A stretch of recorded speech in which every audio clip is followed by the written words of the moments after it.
This video is brought to you by Base Strength AI. It's the heart of old school training. In fact, I'd say it puts the heart back in training. Learn more at basestrength.com. Do you have crappy shoulder mobility that leads to constant pain in your elbows and shoulders? Are you leaving pounds on the table on your overhead press because your rack position looks like ass and you can't adequately secure the barbell over your head without it looking like it's about to fold you in half like a lawn chair? I can relate to you folks because I once was just like you. I was bound, I was inefficient, I was riddled with small injuries caused by my lack of being a supple leopard. And while I wouldn't say I'm doing any Cirque du Soleil acts anytime soon, I have managed to improve it quite a bit over the years. So I'm gonna give you a breakdown on what causes this, the quickest way to fix it. This is a good warm-up I run through, but these types of activities done over time are going to get you on track to have a more secure, efficient rack position and lockout position so that you no longer dread going through overhead press workouts. And even if you think you're fine, some of these movements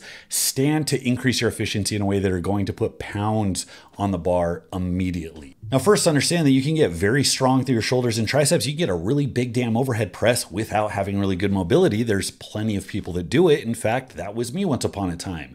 Look at this barbell, loaded, floating 4 inches above my collarbone with zero hope of getting my elbows up. Now, even though my general pressing strength was good, this really hindered me on anything that looked like a push press or a jerk, or God help me, a clean. And it's not great having a loaded barbell trampolining on your bicep tendons, especially when you're going for maximal poundages. I definitely started to feel the cost of that. Now, this is another limitation. This is a sloppy strongman jerk that I would often use with great success in contest.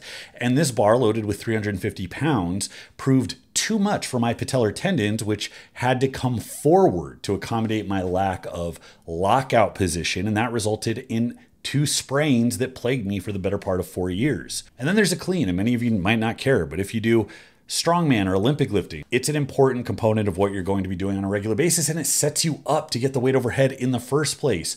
So this axle, loaded with 275 pounds, isn't exceptionally difficult to clean, but notice that my lack of rack position means that to get my forearms vertical so I don't lose the barbell, I have to throw my body back, and I end up in this crappy position with my knees way forward. Not great for the connective tissue in my knees, my shoulders, my elbows. It's inefficient, and it's a really crappy way to cycle through reps quickly, which you very often need to do. So what causes this? Well, the inability to get the elbows up into a rack position where the bar is sitting firmly on your collarbone is similar to the problem that causes you to push the bar out in front, not really get it secured behind your head. Without getting too much into the anatomy, we can think of it generally as being tightness through your lats and through some of the muscles of your rotator cuff.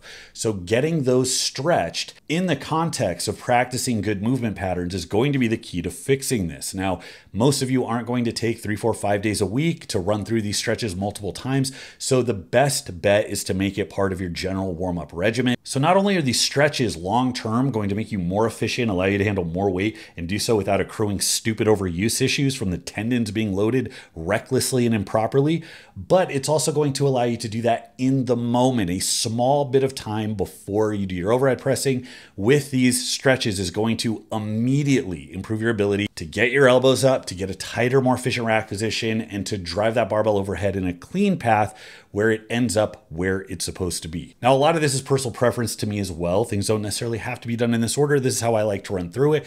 I like to start by testing out my rack position, where I'll do one arm at a time. I'll walk up to a barbell, glue the barbell to my shoulder, and I will try to crank my elbow up as much as possible. This is the first pain point when I'm doing a clean or a push press, is trying to get to a point where my elbows get high enough to be more efficient. So as that bar comes back, my collarbone pushes into the bar, so I get way more force transfer at the start. This is way more efficient and going to result in a lot more weight than this other position where the barbell's hovering off my collarbone and trampolining off my bicep tendons. Now, this is a big theme, keeping the ribs down. Everything you do with your elbow, you want in the context of the chest and ribs down, because what happens is when the lat's tight, to get this position, you end up opening your chest up, stretching your abdominals, flaring your ribs, and that's something you do to compensate. To really get this part through your armpit opened up, you have to keep the ribs down. So at every point, we're going to be reinforcing that. Now, once I do that initial test, then I focus on the big thing, which is all the meat on my back that's bound up and tight. And I just do a simple lat stretch. There's a bunch of different directions you can stretch through. I like to go overhead, let my excessive body weight work to my benefit for once, and crank my hips into that lat. So you want to bow yourself into the direction of your lat. You want to grab inside, push your hip into that direction of that lat. And I like to cross that leg over the other leg to maximize that stretch. When you do it right, you're going to feel a pull, not just through your armpit, but you'll actually feel it down into your rib cage. And it's kind of gross if you're not used to it. You feel like a wishbone that's about to be snapped apart. And that goes to show how unaccustomed you are to loading that particular part of your musculature. It never has to stretch. So you probably feel kind of weak and vulnerable right there. It doesn't take long. I do about a minute on each side, really letting myself crank into it, wiggling around to where I find the most discomfort, the most stretch, the most pain actually. And what I find is that eventually the pain kind of subsides. I open up a little bit, and just that little maneuver by itself generally allows me to get my elbows a bit higher and get a cleaner lockout position at the top. The next step is to work on the rotator cuff. This is a great stretch for getting more external rotation, which is a big limiting factor. Ideally, you should be able to have your hand wide and your elbow come in, but that external rotation is going to be very limited in a lot of people, myself included. Now, this works wonders, and it works immediately. The goal is to really get extension, stretch that lat at the start, again, in the context of the ribs staying down. And in that position, as you're pushing your chest down, trying to keep a neutral spine, you curl the bar back behind your head. So the biceps are actually working in to facilitate that stretch through your shoulder. It feels painful, but you find that there's a lot of range as you floss back and forth a few times, extending your arms and then bringing the bar back behind your head. You notice you get a little bit more range each time. And then when you go back to retest that range of motion, again, your rack position is just going to be insanely better. Now, the next thing I like to do is focus on the lockout. Now that the lats are a little bit stretched, my rack position's a little bit better, I want to make sure that I can have that really kind of active head forward, elbow locked, that bar positioned exactly where I want it, not having it drift forward, not having to hesitate on getting that lockout. Now, this next one is one I like. It's probably not quite as specific, but I do this before I do the more heavy duty one. I like doing the one arm overhead dumbbell squats because it kind of coaxes me into more aggressive, like overhead squat type work that's probably a bit more aggressive. But I like this because I can focus all of my effort onto one arm at a time. I have all the tension in my lower body that's pushing me towards one direction, and I really have to fight to kind of balance and keep that one arm positioned overhead. And I'll just cycle through a few sets of these. But this is really kind of an interesting stimulus for the midsection. I really start to feel the muscles of my upper back around the back side of my shoulder joint really light up. And once I kind of find this position where I'm comfortable in the bottom with that arm locked out, even this could probably be back a little bit more. I'm not quite there, but this gets me started. Now, once I get through a few rounds of this, then I feel comfortable to go with a barbell and I'll go a bit more aggressive.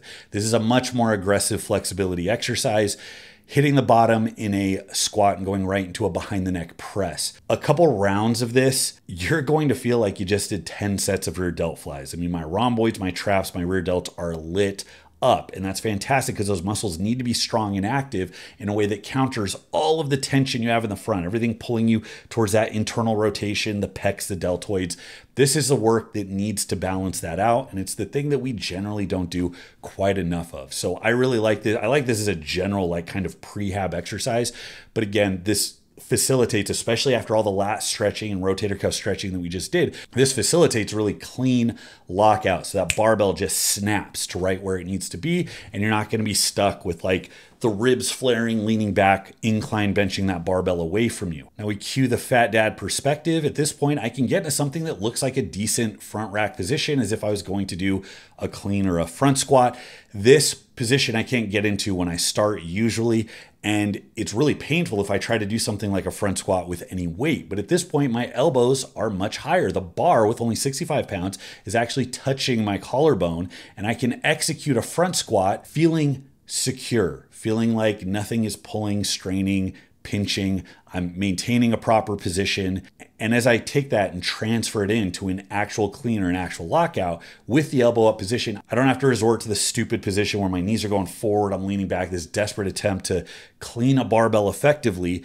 with more weight than I probably should be doing, I can rack it much more easily. I can stay upright. And then my press is just so much better. The path is straight, it's efficient. I can support a lot of weight in this position. So all I have to worry about is getting enough tension and then leg drive to launch the bar, and then it just ends up where it needs to go. So that's all I got for today, guys. Let me know if this was helpful for you. Once again, check out basestrength.com for the cutting edge of AI. Base Strength AI takes my programming templates and molds it to you. It adjusts volume, weight selection, exercise selection based on your training history, your weaknesses, your tolerance in the workout, week to week and block to block. It's my programming, but it's your program. Thanks for watching, guys. Till next time, this is Bromley. I'll see you.